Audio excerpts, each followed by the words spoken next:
Good evening, everyone. Welcome to our journey this evening of our walk through the gastrointestinal tract. It's a journey many people are unaware of what happens in our gastrointestinal tract. But after tonight, you will no longer wonder what happens. It is an incredible process that changes the food that's on our plate to microscopic little substances that gets absorbed into our blood. And Leviticus 17:11 says the life of the flesh is in the blood. So anything that goes into this hollow tube is not part of you or me until it gets broken down and it gets into the blood. So let's have a look at the process.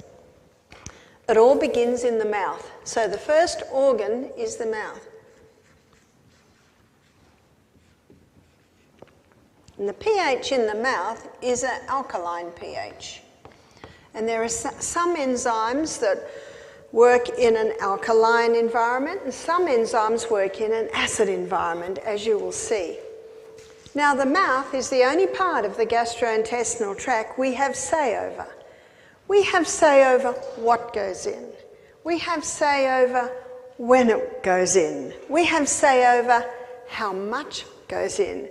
We have say over how long it's in the mouth, whether it's two chews and swallow, or whether it's a nice 30 chews. And we also have say over the environment of entry. If it's a stressful, rushed environment, or whether it's a nice, relaxed environment. Now, these 5 different choices that we make affect all the way down the gastrointestinal tract, even to the point of affecting how it's broken down. And if it's not broken down properly, it actually can't be absorbed into our blood, as we will see. Now, there are 2 food groups that are broken down in the mouth.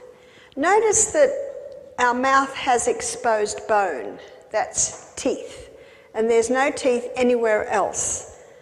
And so we should be chewing. When we chew our food very, very well, we make a larger surface area so that the enzymes are able to work on the food a little bit better. Dr. Kellogg, very famous doctor, he wrote a book called The Itinerary of a Breakfast, similar to what I'm showing you today, but not quite as detailed. He said if you chew nuts and there's one little lump you don't chew, so it remains a little lump, guess what? It comes out a little lump because there's no teeth anywhere else. So it's very important to chew. In fact, I was reading in one book, and you may have heard this saying, we should drink our food and chew our drinks. Meaning, when you have water or even a vegetable juice, you should swish it around in your mouth a little bit to warm it, to mix it with digestive juices, especially if it's juice, although there's not much digestion with the juice. And with food, we should chew the food until it's almost a liquid. And when we do that, it's so much easier for everyone further down the gastrointestinal tract. Also, when we chew very well, it gives the brain an opportunity to assess what's there so that it can tell the organs further down, there's a bit of protein coming. There's a little bit of fats coming, so it can prepare the other organs for what's coming. But if it's chew, chew, swallow, chew, chew, swallow, chew, chew, swallow, the other organs are waiting and they're saying to the brain, what's coming? And the brain says, I don't know. It's gone before I even knew. So it's important to keep the food in the mouth, to chew slowly. I always marvel that we love eating so much. Why do we rush it? Have you noticed? It is something that we should take time to chew and enjoy. So what are the foods that are broken down in the mouth? One food is starch. Another word for starch is carbohydrates. So your starches are all your grains, there's your breads, your cereals, your pastas, all the grain foods.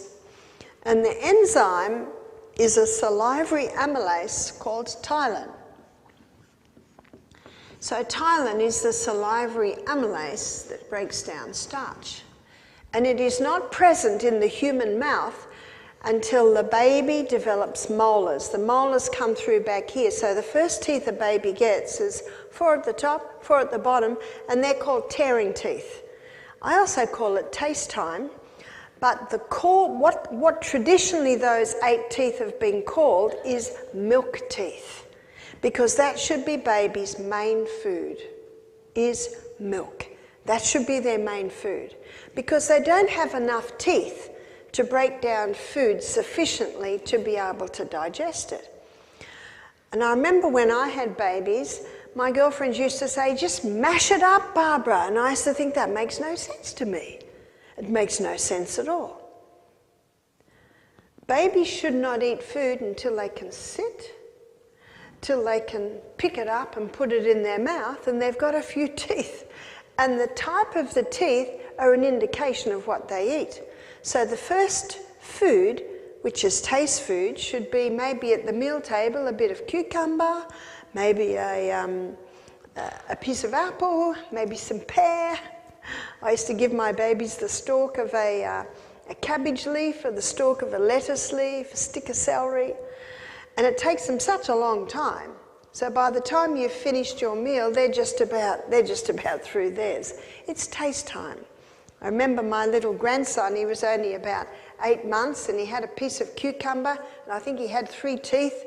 And by the end of the meal, there were little bits of cucumber all over this little tray, and little bits of cucumber all over the floor, and a few got in. That's how they should be introduced to food, just little by little by little. Then the next teeth that come are the molars through here, and they come through anywhere between 14 and 22 months of age. And when the molars come through, then ptyalin is released. Because what do the molars do? They grind. What do we grind? Grain. So that's when the grain should be introduced, when the molars are fully through. Many people have gut problems because they were introduced to starch too young as babies. One lady said to me, "Where's the science behind this?" I said, "Go and find an anatomy and physiology book and read it for yourself." And looking at traditionally, 100, 200 years ago and previous, babies were not fed food until they were 2, sometimes 3. It's only the last 80 years that they've been feeding baby food too young. The other food that's broken down in the mouth, or it starts in the mouth, is the saturated fat. In our second lecture, we're going to be defining fats. So the saturated fat, there's butter, coconut, palm oil, shea butter, coconut butter. Also in your nuts, your macadamia nuts, they're quite high in your saturated fats. Underneath the tongue, there are sublingual glands that release lingual lipase. And lingual lipase is the enzyme that breaks down the saturated fat. No other fats are broken down in the mouth. That's your saturated fats. So coming down the mouth, the swallowing reflex closes the trachea so the food goes down into the stomach. And then we come through a little double-layered or bi-layered valve called the cardiac sphincter. It's called the cardiac sphincter because it sits quite close to the cardiac muscle or the heart muscle. And then we come down into the stomach.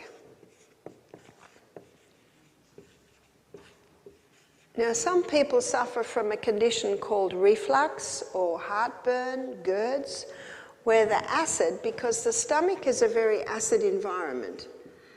And as you will see, this acid environment is very important because it's only in an acid environment that the enzymes work. And so, what's acid reflux? It's when the acid comes up. And what's a person given if they have acid reflux? Antacids, is that right? Do you know, that defies reason for me. Why give a person antacids? Because the stomach is supposed to be acid. The problem's not the acid in the stomach. The problem is the fact that this valve is weak, allowing acid to come up into the esophagus. We had one guest and her esophagus was ulcerated because so much acid had come up into the esophagus. The problem's not the acid. It's supposed to be the problem is that little valve. So why would that little valve allow the acid up? There's a few reasons. One is that many people today are eating breakfast like a pauper, lunch like a pauper, king and the queen is supper together, so much food, and then they lie down to sleep at night or in their easy chair, and the stomach is so overburdened. The stomach, who thought it was going to have a rest because the sun's gone down, and when the sun goes down, everything slows down. It has to fight hard to try and break this food down, and because of gravity, when the person lies down, the food presses against the cardiac sphincter, weakening it. This is not the odd day someone might even eat an evening meal, but it's day after day, after week, after month, little by little weakening this valve. This valve is a muscle, and it looks like this. And when it tightens, it opens. And when it's relaxed, it's closed. So if someone's stressed and their muscles tighten, can you see that would open? So stress can contribute to it. Also, low hydrochloric acid contribute to it. Because a person has low stomach acid, they're not going to be effectively breaking their food down, and it can start to ferment, and the fumes can start to come up. You see, there's no such thing as too much stomach acid. It's a misconception. Dogs have 10 times the stomach acid that we have, and they don't have reflux or heartburn, but they certainly can handle rotten food because the acid deals with that. So in the stomach, we'll have a look at the lining of the stomach. There are big folds that go like this. And these folds are lined with gastric glands. And these gastric glands, 2/3 of them release mucus. And the reason for that is that what's being released here is the hydrochloric acid. So hydrochloric acid is released from here, from the parietal glands. There's the hydrochloric acid, and one drop of that would burn a hole in your skin. So no wonder God planned it so there's a thick mucosal wall lining the stomach to protect the stomach lining. What also is released is pepsinogen.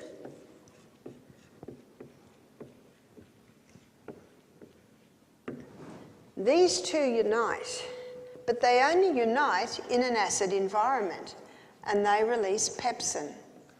And it is pepsin that breaks down protein. So the enzyme in the stomach is pepsin that is released, and pepsin breaks down protein. That connection can only happen in an acid environment, and pepsin can only work in an acid environment. So as you can see, it's vital that this stomach be acid. If someone says, I've got a very acid stomach, I say, fantastic. You must be digesting your food very, very well. But I meet many who have low hydrochloric acid. How do you know if you've got low? If you've got low hydrochloric acid, your digestion's not going to be very effective or efficient. And it's 6 hours since you've eaten and you feel like you've just eaten. The food is not getting digested properly. So what would cause low hydrochloric acid?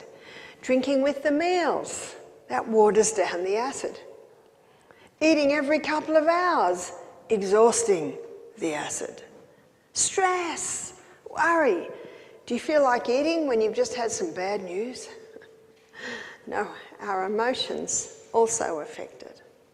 Something else is released from here. It's called the intrinsic factor. And the intrinsic factor is required to absorb vitamin B12. So let me show you the B12 story. My thumb is B12 and my finger is R protein. And B12 and R protein are connected in food. When they get into the stomach, the hydrochloric acid releases them. And the intrinsic factor is also released. Here's intrinsic factor. And intrinsic factor and B12 float together until they get down to the last part of the small intestine. Then they connect, allowing the B12 to be absorbed into the enterohepatic circulation. Hepatic meaning liver. This circulation goes around and round up to the liver and down again, and that B12 will stay in that circulation until you need it. And when you need it, it is released. A person can have no B12 in their diet for 30 years before they show a deficiency. Most people that are low in B12, it's because they don't have enough intrinsic factor.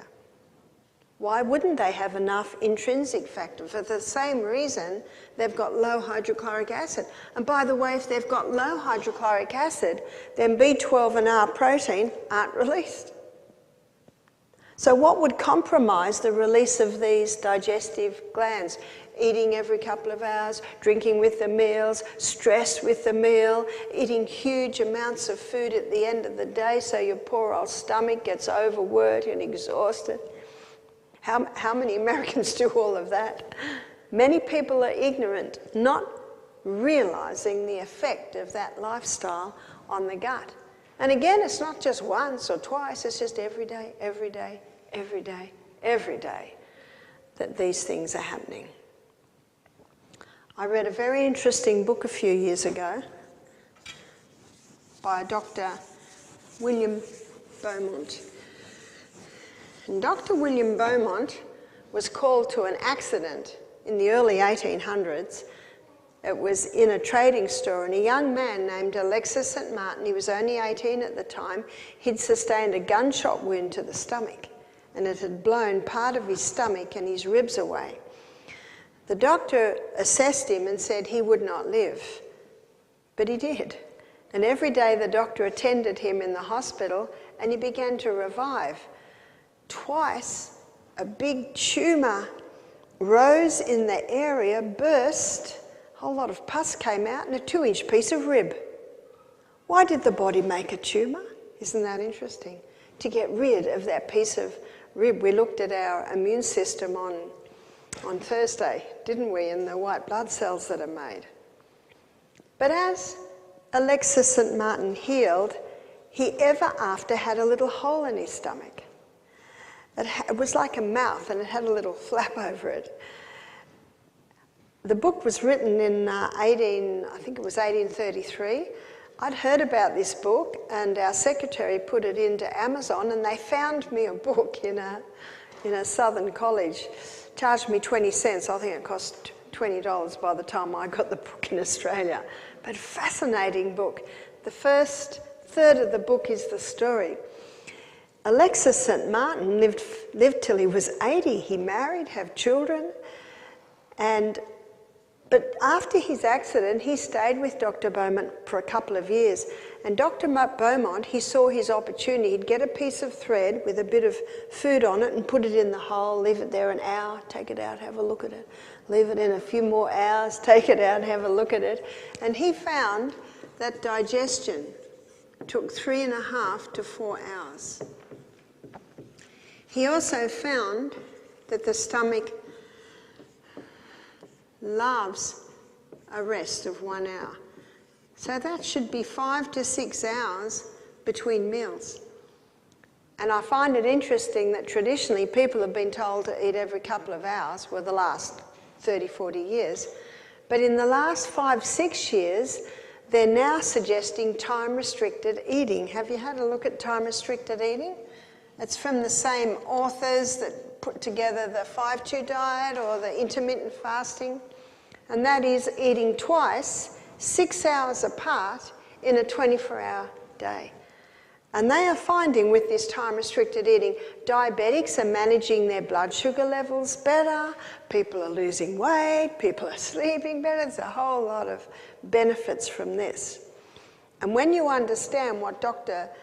William Beaumont discovered in all his experiments on this hole in the stomach, that you can start to see why people are getting such good results. But I wanted to show you, in all his research, Dr. Beaumont found that there were 5 things that caused the food to be still in the stomach 8 hours later. So what caused the food to be still in the stomach after 8 hours? If Alexis St. Martin overate, Dr. Beaumont came to the conclusion that there's only so many digestive juices released. And if we overburden the stomach, it just physically can't get through it all. It's like my big strong sons carrying a big load up the hill, and then I have to carry the load up the hill. I don't know whether I'd get to the top. Same with the stomach. There's only so much that it can handle.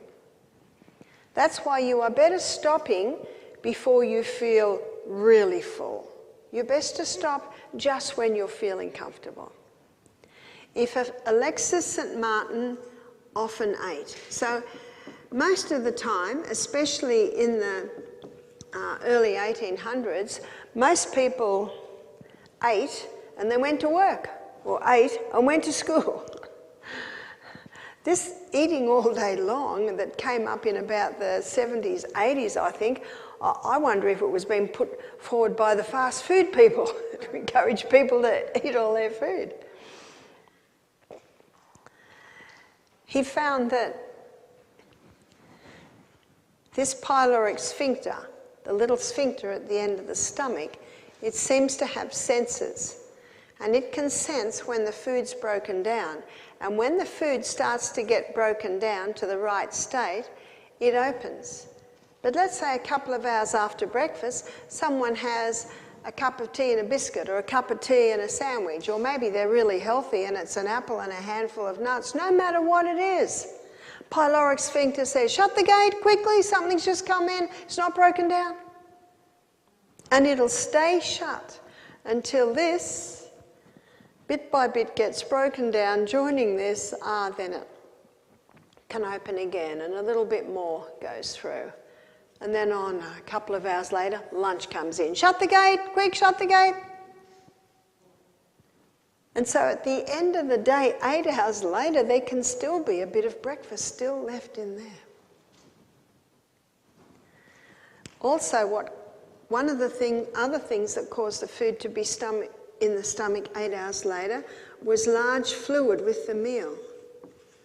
I always say to people, if you're thirsty after a meal, by all means have a mouthful or two, but it is an indication that you probably sat to eat dehydrated. We should stop drinking water about half an hour before the meal and then resume drinking about an hour and a half to 2 hours after the meal. If we wait 1.5 to 2 hours after the meal, that gives enough time for these digestive enzymes to work on the food. If he was stressed at all, Dr. Beaumont found the only time Alexis St. Martin got annoyed with the fact that bits of food were being put in and out of his stomach was if the night before he'd had alcohol. But if he had alcohol with the meal, that also slowed digestion down. How many Americans are doing all of that? Again, in ignorance, not realising the effect.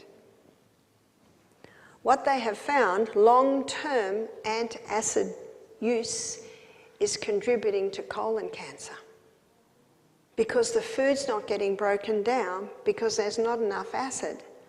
And so it can't be absorbed. So partially digested foods is coming into the colon, and the colon says, what are you doing here? And then a lot of bacteria, excess bacteria, has to be made to deal with it, and that can start eating down the colon wall. If someone's been on, I think one popular one is Nexium. If someone's been on Nexium for 10 years, do you know what my response to that is? Is it working? If they've been on it for 10 years, is it working? No, it's not. So that's what's happening in the stomach. Only one food is broken down in the stomach. I have to move this across a bit. Only one food is broken down in the stomach, and that is protein. The starch digestion is put on hold in the stomach because of the acid environment. So now we come through the pyloric sphincter and into the duodenum, and then it's a very busy place down here. So let's have a look at the duodenum. Now the duodenum is an alkaline environment. The only place in the body that should be acid is the stomach. And as you can see, it must be acid so that the pepsin can work on the protein. So look here under the right rib is the liver, and the liver has a gallbladder underneath. The gallbladder is a reservoir holding the bile ready to break down the fats. So let's have a look at liver. So the liver releases bile. And bile is the enzyme that breaks down fats into tiny little particles. It's almost like it emulsifies it. So the liver releases bile, which breaks down polyunsaturated fats. Remember where the saturated fats got their breakdown? Is in the mouth. So these are the polyunsaturated fats, which I guess your nuts and your seeds are high in polyunsaturated fats. We've also got the pancreas. Can you see the pancreas is releasing also into the duodenum? So let's have a look what the pancreas does. The pancreas releases pancreatic lipase, and pancreatic lipase further breaks down the polyunsaturated fats. So the bile emulsifies it into tinier particles, so the pancreatic lipase can break it right down so that it can be absorbed. The pancreas also releases pancreatic amylase. In the mouth, remember the salivary amylase ptyalin started the starch breakdown, and pancreatic amylase finalises the starch. So the starch began in the mouth, it was put on hold in the acid stomach, and then it comes down into the duodenum, and under the action of pancreatic amylase, that breakdown is finalised. The pancreas also releases trypsin, and trypsin finalises protein digestion. Protein digestion began in the stomach, and now it's finalised in the duodenum from the enzyme from the pancreas, which is trypsin, and there's another one called chymotrypsin. So there are two enzymes there that do the breakdown with protein. Now I've got some good news, it's not going to get any harder than this. Okay, students, considering the different places that digestion takes place, which organ is the main organ of digestion? The pancreas? In fact, most people that have pancreatic cancer or the pancreas stops working, they usually die quite quickly, and they die from malnutrition. Can you see why? Because if you can't finalise all this, then it cannot be absorbed into the blood.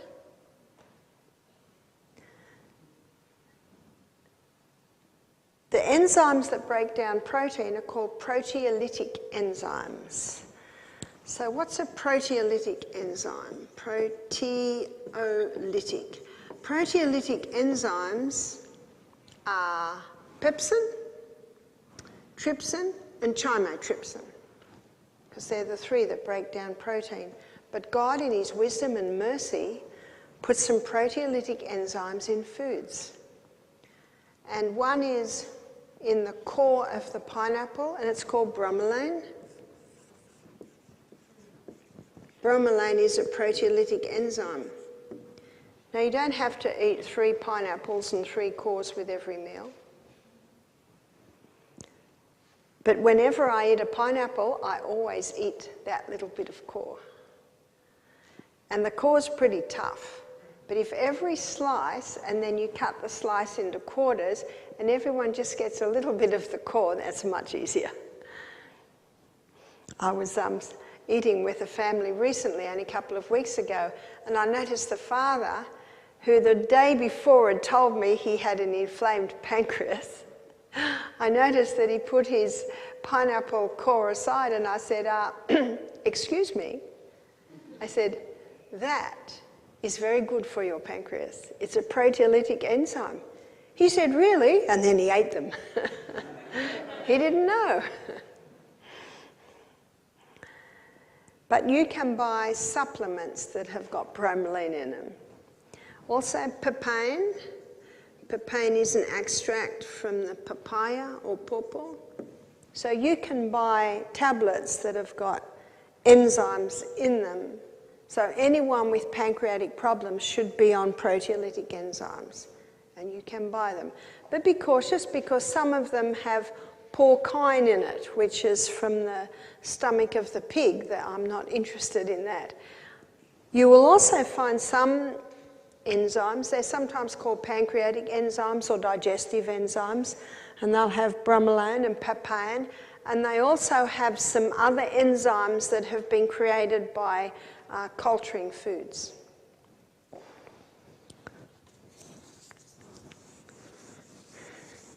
So let me explain protein digestion. So that's protein for purposes of illustration. Pepsin, that breaks down protein, will break this protein down to peptides and polypeptides, poly meaning many.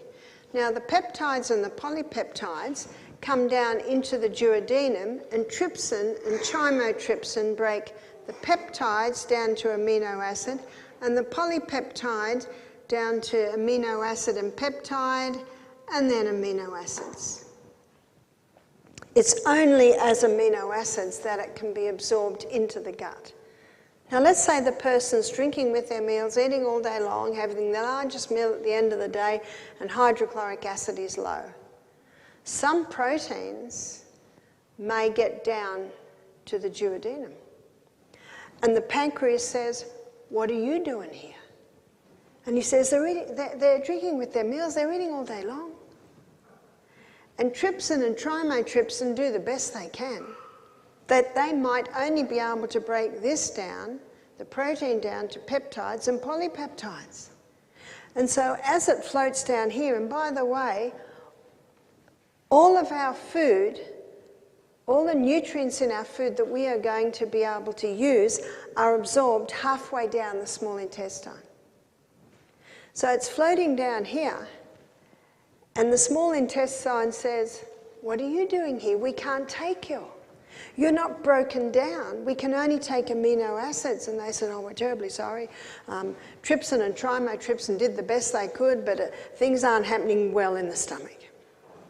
Comes through into the large intestine, the colon, and the colon says, what are you doing here? And so the bacteria has to be created to try and break it down, and that creates methane gas. You've heard of methane gas. So that's a lot of wind, a lot of bloating, all because of what happened way up there.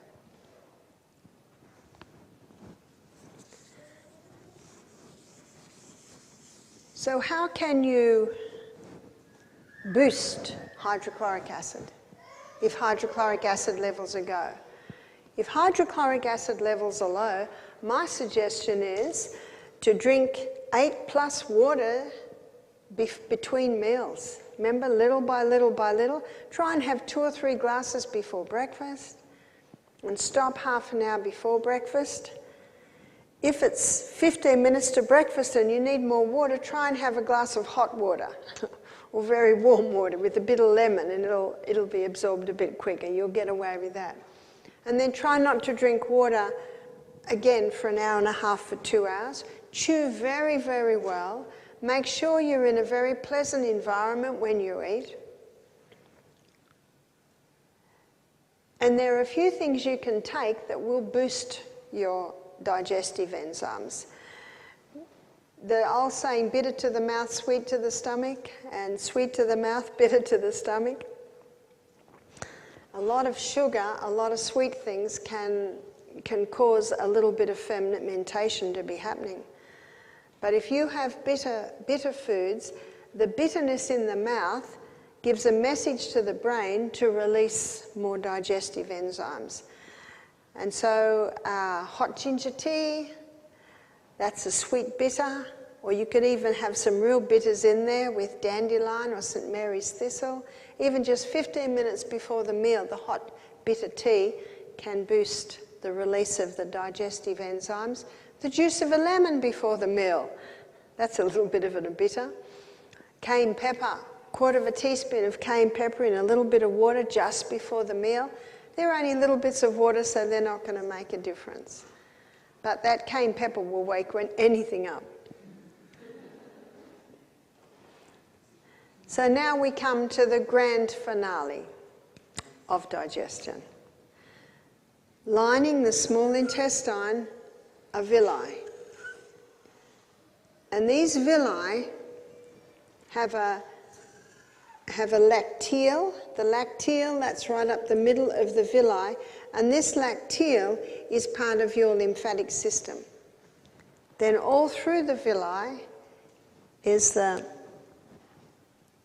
blood.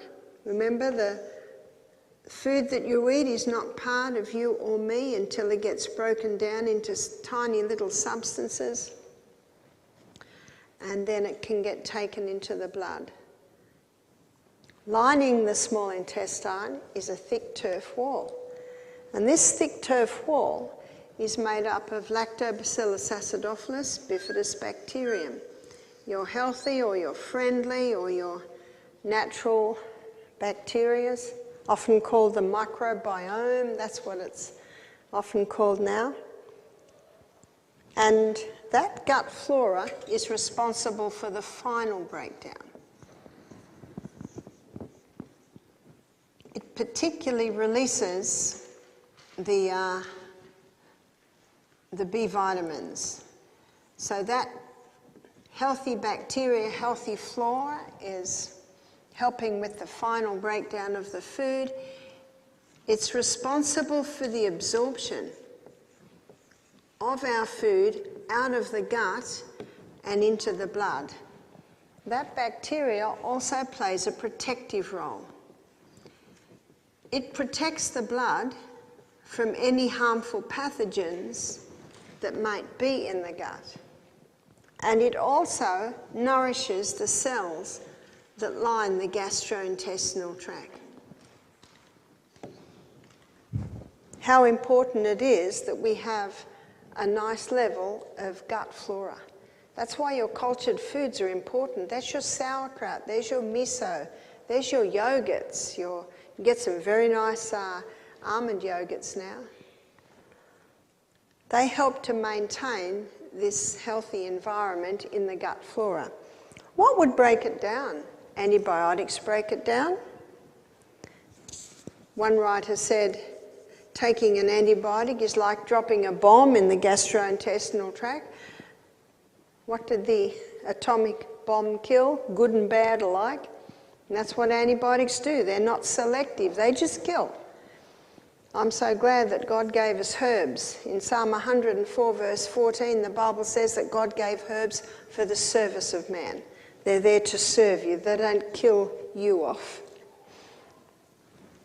So some natural antibiotics are things like garlic, olive leaf extract. Some people use the colloidal silver. What also breaks down the lining of the gastrointestinal tract is long-term painkillers, I've met a few people that have had serious injuries and they got off their painkillers by drinking more water, eating nourishing food, going to bed early, but exercise. In fact, 2 guys I know, they work out hard an hour and a half a day. They said, if we don't, we're on painkillers. The injury they sustained was so serious that they will be managing that for the rest of their life. But if you can manage it, you're doing well. I say to them, praise God daily, you're not dead. Because both accidents were so serious they should have died. But if you can manage it, you're doing well. And everyone I know is managing something. And God has promised that he will come again soon. And that's when we'll have the body that has no sickness. But I thank God for these natural remedies that allow us to manage any hiccups that we have. What also can break that down is your statin drugs. They're your cholesterol-lowering medication. We looked at them last night, and we also showed that that's a drug you can stop immediately. The only side effect is that your memory will return. It's a dangerous drug. Also, refined sugar. Refined sugar harms because it is such an acid. I'm not talking about the sugar cane that is high in minerals and fibre. That's the way God meant us to eat it, not as that pure crystallised acid that's been extracted from the sugar cane plant. So whenever you get this compromise in gut flora, you get a compromise in the breakdown, you get a compromise in the absorption, you get a compromise in protection, and the cells that line your gut get a compromise in the nourishment. The polyunsaturated fats are absorbed straight into the lacteal, whereas all the others go straight into the blood. Earlier in the week we had a look at the liver and how everything goes to the liver, and then the liver determines where everything goes. Down the end of the small intestine is the ileum, and this is the ileocecal valve. The ileocecal valve is a two-way valve. And remember I mentioned it is here where your B12 is absorbed. And everything that comes into the large intestine or the colon is in a liquid form. So one of the main functions of the colon is to take water out so stools are formed. Down underneath the ileocecal valve is the appendix. God never makes a mistake, and he never made a mistake when he put the appendix there. The appendix has 2 vital roles in the body. One is that it lubricates the contents of the colon so it can pass through with greater ease, and it also releases antibacterial fluid. Now, if what's coming out of the small intestines is toxic, what would be toxic? When meat breaks down, it putrefies. Dogs can get away with it because they have 10 times the hydrochloric acid we have, and their gut is only 1 yard long. Ours is 8 yards long. I say a yard because I usually say metre, and I think a metre is about a yard. So by the time it's getting down here, I have to tell you, it's a very warm environment. It's getting pretty putrid. And especially if the person had a whole lot of ice cream and Coca-Cola, all that sugar just feeds that putrefaction process. So when it's coming out of here, this pancreas is working hard, releasing the antibacterial fluid to try and calm it down before it gets out. A friend of my husband's recently got married. He's a man in his 60s, and he just lived it up at the wedding and after the wedding, and he was sending photos of wine and steaks and all this rich food. Well, he ended up in hospital with a burst appendix. Whoa, his poor appendix just couldn't take the load. And that's what often happens. The appendix gets inflamed when it's just overworked. Notice there are lots of corners and grooves in our large intestine. They need to be swept every day, and fibre sweeps it. And our best fibre is our plant fibre. We should be on a plant-based diet, which all its fibre, which is the way God meant it to be, especially the vegetables. We had some dark greens yesterday, and we need to do a lot of chewing to get those greens in. I think some of them were some of the wild greens, but oh, that's great fibre in here. So that's really the main function of the colon. So water's taken out, so stools are formed. But the fibre not only sweeps the corners of the gastrointestinal tract, the fibre stimulates peristalsis, so you've got a movement through. It is estimated that in our 8 metres or 8 yards of the gastrointestinal tract, there's often 2, sometimes 3 meals at a time there. So maybe when lunch comes in here, breakfast is maybe here, and maybe if we had something light the night before, it's down in here. We should be evacuating ideally 16 hours after we've eaten. The average transit time is usually 24 hours. Dr. Kellogg, a very famous doctor who wrote many books on the health, gut health, he said 3 intakes of food a day should equal 3 evacuations a day. 2 intakes of food a day should equal 2 evacuations a day. He considered going once a day was constipation. And if you notice that the colon's got a mind of its own, if you tell it to go, it won't. And if it's going too much and you tell it to stop, it won't. So the colon needs to be gently stimulated. So if it's not going enough, there are a few things you can do, and a lot of people have a problem with this. We should promptly answer nature's immediate call. You see that? When the body says go, go. How many people are on the phone to a friend and they feel to go, but you know they've got things that they want to tell their friends, so they don't go. And then at the end of the phone call, they go to sit in the bathroom and it doesn't happen. Or they're reading a book, or they're watching something on and they don't want to go right now, so they stop, they hold.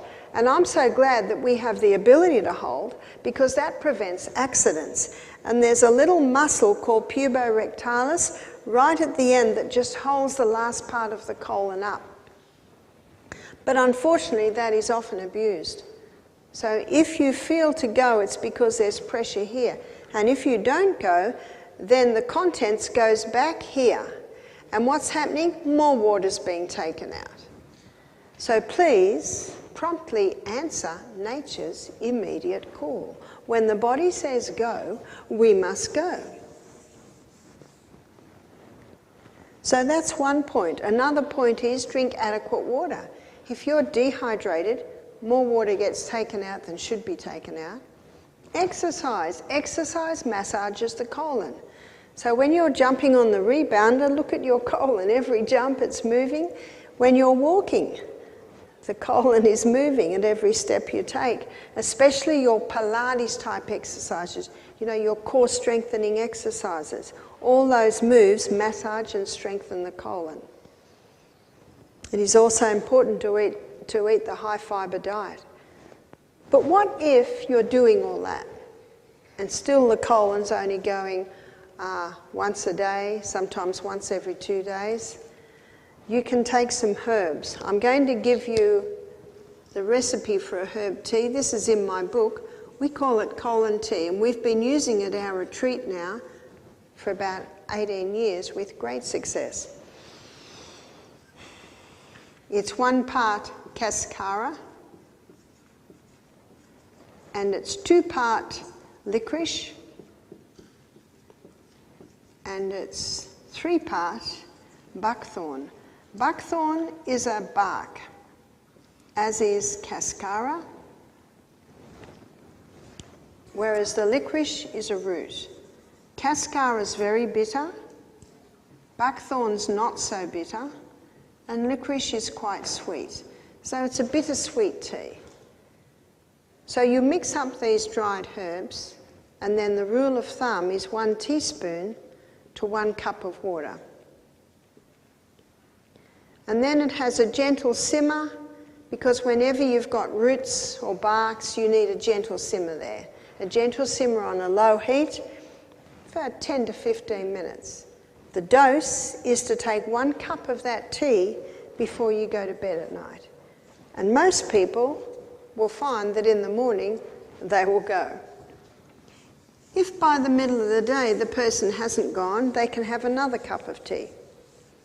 I'll give you the story of a psychologist who did our program, and she went once a week with help. She was late 60s. She needed 3 cups of colon tea a day, 1 in the morning, 1 in the middle of the day, 1 before bed. And we also were doing a castor oil compress on her abdomen, which helped. Within a couple of days, she was going twice a day. She was so excited. She hadn't experienced this for a long, long time. I think about 30 years. After a couple of days, the colour of her skin changed. The whites of her eyes became very white. By the end of the week, she said, "My mind is so clear." She said, "Maybe this is the problem with most of my patients." What is she? A psychologist. She gave me this feedback. She said she went home and she continued 3 cups of tea a day. She said after 6 weeks, she started to go 4 times a day. So she brought it back to 2 cups a day. After 6 weeks, she started to go 4 times a day, so she brought it back to 1 cup a day. After 6 weeks, she started to go 4 times a day, so she stopped. Now, may I add that she was also drinking more water. She was going to bed early. She was exercising. She'd gone on a plant-based diet. But that was not enough initially. She needed to help the colon by the tea. This tea contains herbs that gently revive and restore colon function. That is the good news. So what if someone has hemorrhoids? Often hemorrhoids are a result of constipation, too much pressure in this area. So there's a few things that you can do. Let me show you one of the things that can be done. The person is sitting on the throne to do their daily evacuation.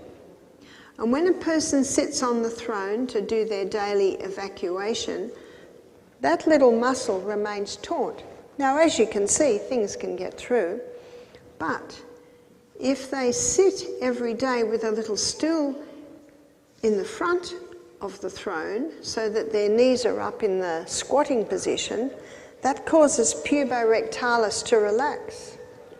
And when puborectalis relaxes, the colon opens up wide and the contents pass with much greater ease. Traditionally, people have always squatted. I've been in Africa, I've been in India, I've been in Indonesia, in Singapore, and in all those countries, sometimes I'd go into the bathroom and the toilet was a hole in the floor. It's all tiled, it's all flush, it's all very clean, but it's a hole in the floor. Now science shows why it is the most effective way to do the daily evacuation, because when we're in the squatting position, puborectalis relaxes, allowing the contents of the colon to empty with greater ease. It also takes all the pressure off the anus. Now, if this person's sitting and decides to help things along a bit and starts straining, all the pressure goes to the anus, and that's one of the reasons why hemorrhoids happen. So if a person wants to prevent hemorrhoids, keep that colon working regularly and squat. If someone wants to cure hemorrhoids, make sure you get that little stool. You can go to Bed Bath and Beyond and buy Squatty Potty, and that is a stool that wraps around the base of the toilet. You can also use suppositories. So a couple of suppositories that you can make. One is to get a leaf of aloe vera and cut the skin off and then cut the gel in the middle into pieces about the size of your little finger and freeze them. And then just before bed at night, you can insert the aloe vera, the frozen aloe vera, and it will have a lovely soothing effect on that area. And then in the morning when you do your daily evacuation, it will just come out. The other is to get a cotton ball, moisten it with castor oil, shape it into the shape of your little finger and freeze it. Now that takes 3 days to freeze. 3 days to freeze the castor oil that has been soaked on that cotton bud. So if a person has hemorrhoids, my suggestion is do aloe vera one night, do castor oil the next night. You might alternate them. And we have had many people say that it brings a lot of relief and it also contributes to the healing. But what if someone's going too much? What if they're going 6, 8, 10 times a day? Well, there's an excellent herb that can slow things down, and that is slippery elm. And slippery elm is the bark, the powdered bark of the slippery elm tree. And when you put water with it, it goes a little thick. So the way to mix it is a teaspoon of the slippery elm powder into half a cup of hot water, and you mix it very well so it doesn't go too lumpy, and throw it down. Drink it before it gets too thick. Some people like it thick. But that slippery elm coats, soothes and heals the lining of the gastrointestinal tract. Slippery elm contains a growth stimulant, so it can stimulate rapid healing in the lining of the gut. If someone's going 10 times a day, I suggest taking the slippery elm every 2 hours. If it starts to slow down, they can back off a little bit. Maybe if things start to settle right down, the person may only need to take it morning and just before bed at night. I have also found that when someone has something like irritable bowel, Crohn's disease, colitis, it's also very important they stop the 5 allergens. These allergens are particularly irritating to the lining of the gut. That is refined sugar. That is not a surprise. Also peanuts, because of the mold factor. The hybridized wheat of today is particularly irritating to the lining of the gut if the lining of the gut is inflamed. Also, dairy. Cow's milk is excellent milk for baby cows. And for some people, oats are a problem, and some people, oats aren't. So I have a question mark with the oats. But if someone has irritable bowel, my suggestion is to stop all of them. As the gut heals, maybe the oats might be the first one that you might implement. And we have seen many people totally heal from irritable bowel disease. So before we have a break, let me give you a story to illustrate. We had a man come to do our program. He was in his late 60s, and I said, "What's your reason for coming to our retreat?" He said, "I'm here to support my wife." In other words, he did not really want to be here, but she'd paid the full of money, so he had to come. So as I consulted with him, I discovered he had irritable bowel. I said, "Really? How many times a day do you go?" He said, 6. He said, "On my morning walk, I go 4 times. He said, "I live near the beach and I know where all the toilets are." So my walk is planned around where I can stop. I said, "Are you on any medication?" He said, "Yes, I'm on cortisone and I'm on anti-inflammatories. In fact," he said, "the doctor recently told me he can do no more for me." He said, "I have been on these medications for over 10 years. I said, "What do you have for breakfast?" He said, "Slice of toast, butter and jam, and a cup of coffee with milk and sugar."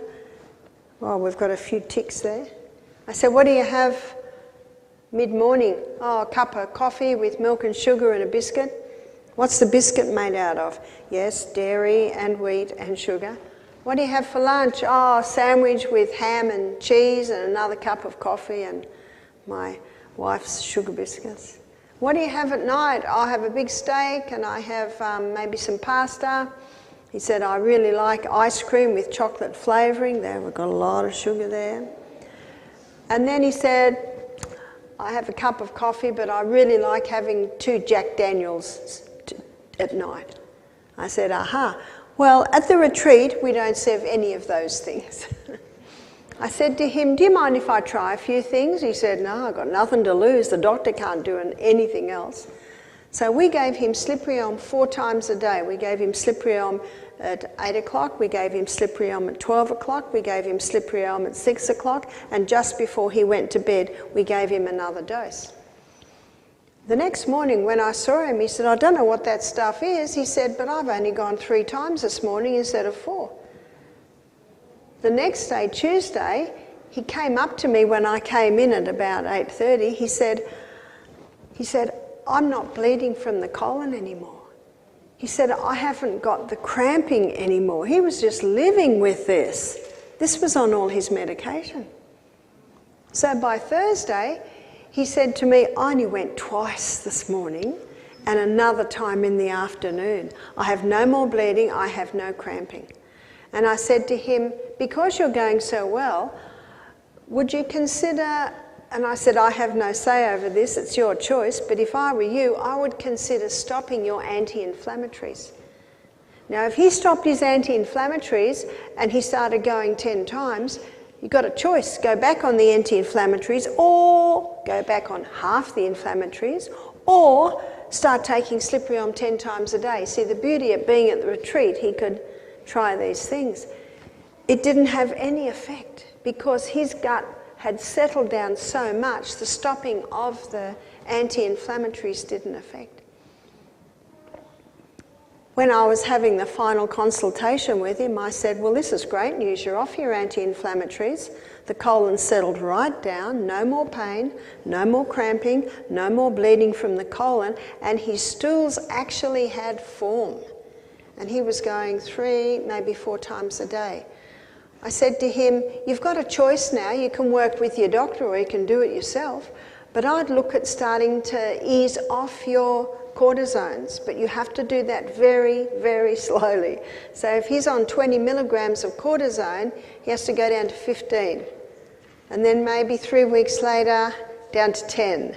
So very, very slowly. I said, you can do it yourself because if you start to get, if it starts to go too much, you can increase your Slippery-Om or you can just go back on that cortisone and then wait another couple of weeks.